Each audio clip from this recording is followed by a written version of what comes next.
Hello, everybody. Welcome to another episode of the Power Rankings. It is week 5 already. Can you believe it? The season's just flying by so far. We got a great week ahead of us. We got some fun matchups to look into.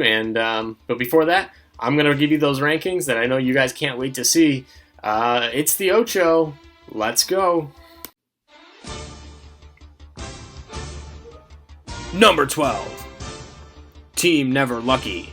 The reigning, defending, undisputed, 2-time back-to-back champion of Bad Company, Dan, lost again this week, moving to 0-4.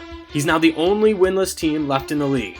Damian and Barris actually had negative rushing yards, and Travis Smelsey had a rare bad game. This team reminds me of the old classic Dan teams circa 2019. Number 11. Maybe next year. You're not that guy, pal. Trust me. You're not that guy. Okay?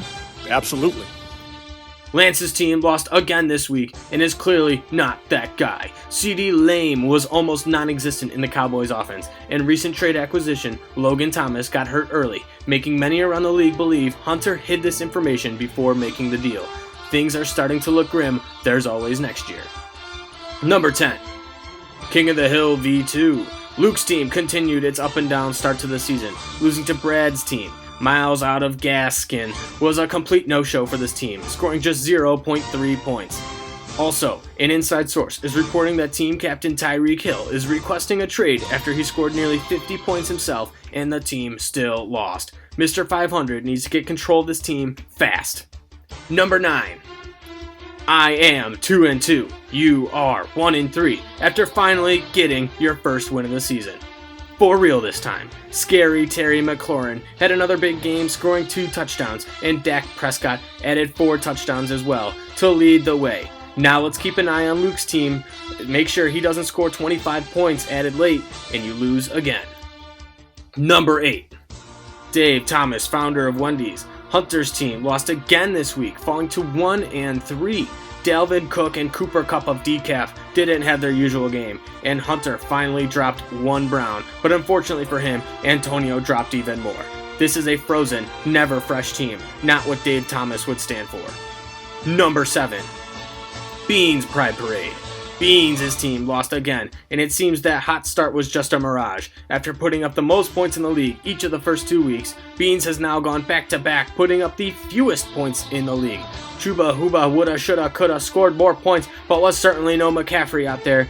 Playoff chances are way down after being all the way up at 87% just a couple weeks ago. Maybe someone at ESPN should be fired. Number 6. When Legends Rise. Frank's team won. Again, picking up 2 wins in one day and jumping 6 spots in the rankings. And maybe I'm crazy, but Saquon Gnarls Barkley looks like he's officially back to full health after his 2 touchdown game. Funny how things change. This team is right back in the hunt. Number 5. Absolutely that guy, pal. Oh yeah, my team pulled off a big win this week to move to 3-1 on the season. That's the good news. However, the bad news is I may have lost not 1, but 2 running backs as Montgomery is hurt and Tyson Williams was a healthy scratch. Team is going to need to rely on Kyler Murray a lot more to keep this ship on course.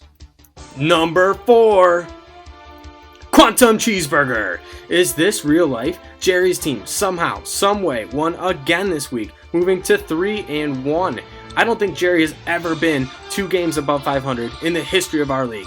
That new assistant GM must be pulling a lot of strings behind the scenes because there's no way this is the product of Jerry's doing. Let's see if he can keep it going.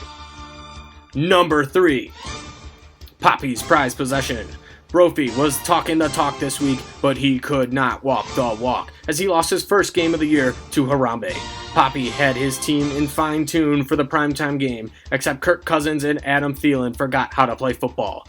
Only drops 2 spots in the rankings as this team is still strong and has a good chance to bounce back this week. Number 2. The Process.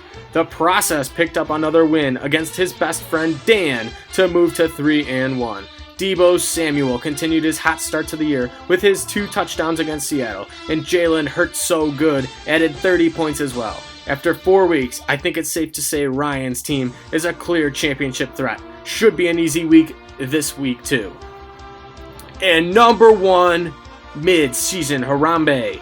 Oliver's team pulled off the big win in the game of the week and now returns to the top spot in the power rankings. He's now the only team to be number 1 in the rankings for more than 1 week. James Clobberson had another solid game this time, scoring 2 touchdowns, and Patrick Mahomes continues to do Patrick Mahomes things. Number 1 QB in fantasy football so far, makes you wonder how he fell to the back of the 3rd round. So now, let's take a look at our Week 5 predictions. As you can see at the bottom there, I am even 500, 12-12 on the year of my predictions. First game, we got my team, absolutely that guy, pal, taking on Brad's team at 2. I am 2-2 when he is really 1-3. I'm going to take my team. There's no way Brad wins this one. Poppy's prize possession versus One Legends Rise. I'm going to take Poppy's prize possession to get the bounce back win.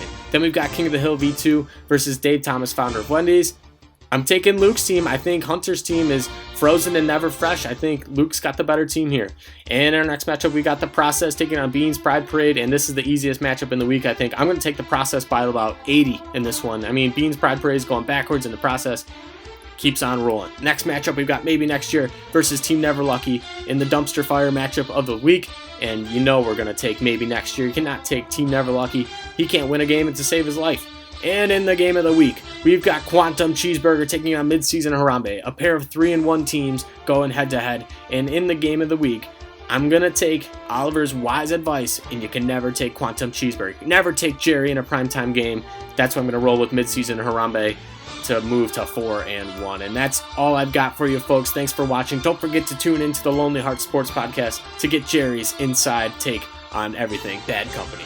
Have a great week.